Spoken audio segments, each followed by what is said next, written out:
Welcome to another episode of Automotive Heaven with Richie Zie and our cameraman Tim Alway today. We're at the Auburn, Cord, and Duesenberg Museum in Auburn, Indiana. It's about a 3.5-hour drive south of Chicago. 1912 Auburn, and I'd say this is probably basically like a limousine type of style vehicle.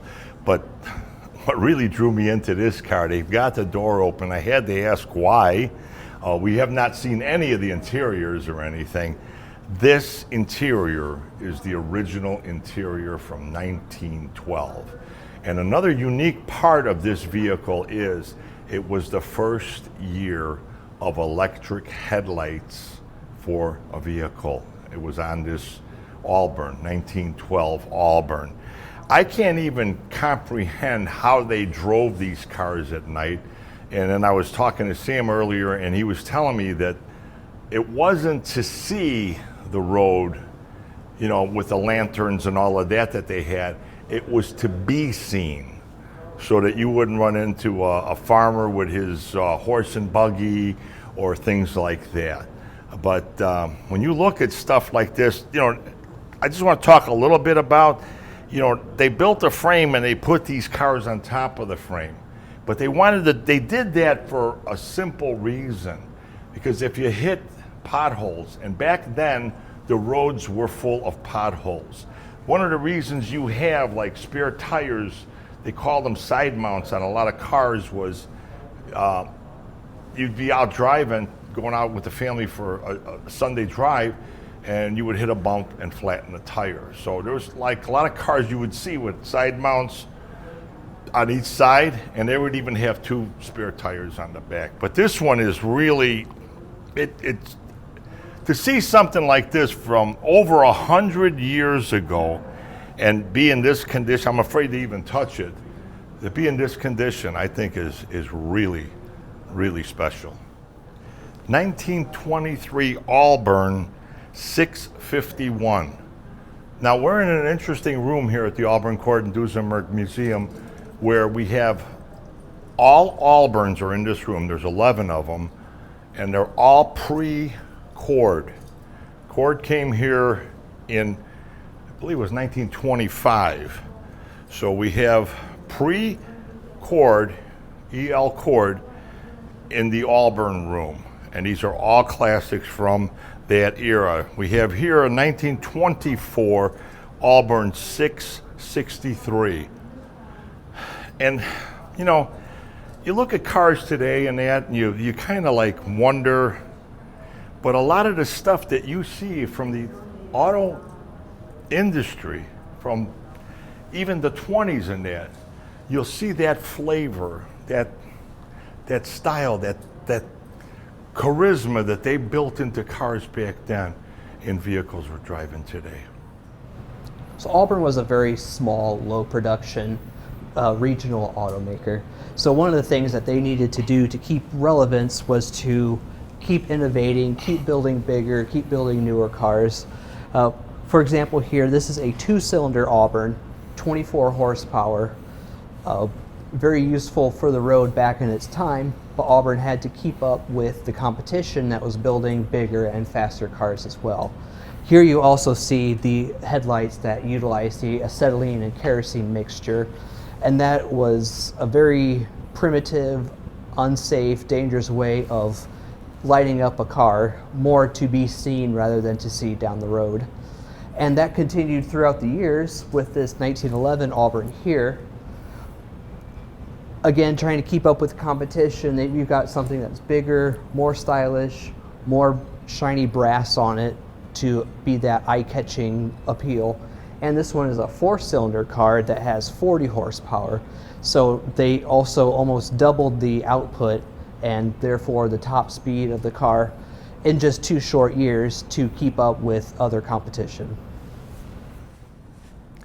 1922 Auburn. It was a 651. Now, you know me, folks, I tell the stories. And Tim Alway, my cameraman, and I both came up to this car, and we both said the same thing, is Was this one of the cars that was used in a mob funeral with all the flowers all over it? Well, no, it wasn't, okay? What it was, back in the day, the dealerships would actually display cars like this in their showroom with flowers and that, you know, to make it look a little more subtle. Now, I've always seen the trunks, and they call this a trunk. That's where we got the term that's a trunk on a car today. We got it from vehicles back up in the day, in the early 1900s, teens, 20s. Most of the cars had these trunks on the back of the car for luggage. This one actually has it here. Instead of having running boards on this vehicle, they put step plates on it, which are kind of cool. And then if you look at the color combination that they did with this automobile, and this is the original color that they put on this vehicle back in 1922, you know, you have the green, you have the pastel, and then you have the gold and the black. The black, you know, fenders in that, but also the black outline. And it's kind of cool. I mean, this is interesting, but the flowers, I think, bring something really cute to the car. It grabs your attention, and we were both saying the same thing. It was probably a car that was used in a mob funeral. All right, so to my left here, we've got a 1917 Auburn. Towards the late 1910s, the Auburn Automobile Company was struggling for sales, losing money, losing capital, and this is representative of one of the cars that they were building of that period, still very stylistic, very attractive for its time. But they were looking to get out of the company, the Eckhart brothers. So they sold to a group of bankers from Chicago, which we called the Chicago Gang. And one of the first things that they did, for example, here with this 1919 Auburn, was they brought a whole new style to the car. They did a nationally marketed campaign throughout the United States to sell these cars. They called it the Beauty 6 because it has a 6-cylinder engine. And that really was kind of a key word to tell people this is a very attractive and beautiful car. We have the hood open so you can see the engine and all the stuff on the inside that you wouldn't see otherwise. And this is a representative car of the first turning point in the Auburn Automobile Company's history. Frank Eckhart and his family. Frank Eckhart was the one that started the Eckhart Car Company. But his two sons went off in the early 1900s and started the Auburn Company. Now we're seeing a spring buggy, they called this. It was one of the cars that they manufactured back in 1900. I want to show you one thing. Now this is a 1904 Auburn. Now the two sons from Eckhart went off and started the Auburn Car Company. They went from that buggy in 1900 that we showed you earlier to this beautiful 1904 Auburn. And this car really, I mean, it pops when you see it. In 1930, the Cord Manufacturing Company, automobile manufacturing company, made 7 of these kid cars, but they were all electric back in 1930. And then we have an interesting vehicle here. This motorcycle here, this BSA, was actually one of E.L. Cord's motorcycles. And he used this motorcycle to go from one end of his yacht to the other. His yacht was about 220 feet long. So instead of walking one side to the other, he would ride his motorcycle on his yacht. Tour Chicago with Richie Zie. Personal and private tours, 2 people, 4 people, or 6 people. A tour of Chicago you'll never forget. Chicago is our inspiration. The Mag Mile, Museum Campus, Historic Chicago, Theater District, Millennium Park, Water Tower, Art Institute, and so much more. Call Richie Zie at 312-841-2560. Our website is at www.richiezie.com. We're also on Facebook, Instagram, and YouTube at Richie Zie. GoFundMe page. Very important that we get funding for projects like this. We also do historic presentations of Chicago on Zoom. So tune in at richiezie.com. The Gallery of Automobiles in Auburn, Indiana. These are all vehicles that were manufactured in Auburn, Indiana in the early day of the automobiles. And it's just really, there was 13 manufacturers of automobiles. It wasn't just Auburn, Cord, and Duesenberg. It was all these other vehicles. It's amazing. There is not one Auburn, Cord, or Duesenberg in this room, and we probably have about a dozen cars in here. Sam, I was here back in the 90s. I remember shooting a television show. I believe it was like 93. I don't have the footage from back then, but we did something. And I remember this car being here back in 93. Yes, this was the first Duesenberg that was donated to the museum, and it arrived back in the mid-1980s. 1931 Cord L29. Now this vehicle I remember being here also back in the 90s when we did a TV show here. This is also a boat tail speedster. It has a lot of interesting features on it, like the headlights and that, but it also has something that I want to point out to you here. Built into the door is your bottles for your alcohol, your shot glasses, and then a thermos for your mix. So this is the ideal car for park and party. I want to show you the difference in the design of vehicles, and this is really a cool area to see this. We got a 1929 Cord. We have a 1937 Cord, which was really a design completely different than that. But then we go into the 1930, and even between the 30 and the 29, there's a huge difference in the body style. Back in the teens, we were talking earlier in the shows that, they didn't even change body styles that often. People stood with the same body style, they just put a different headlight on or something, But by the time, competition got really crazy.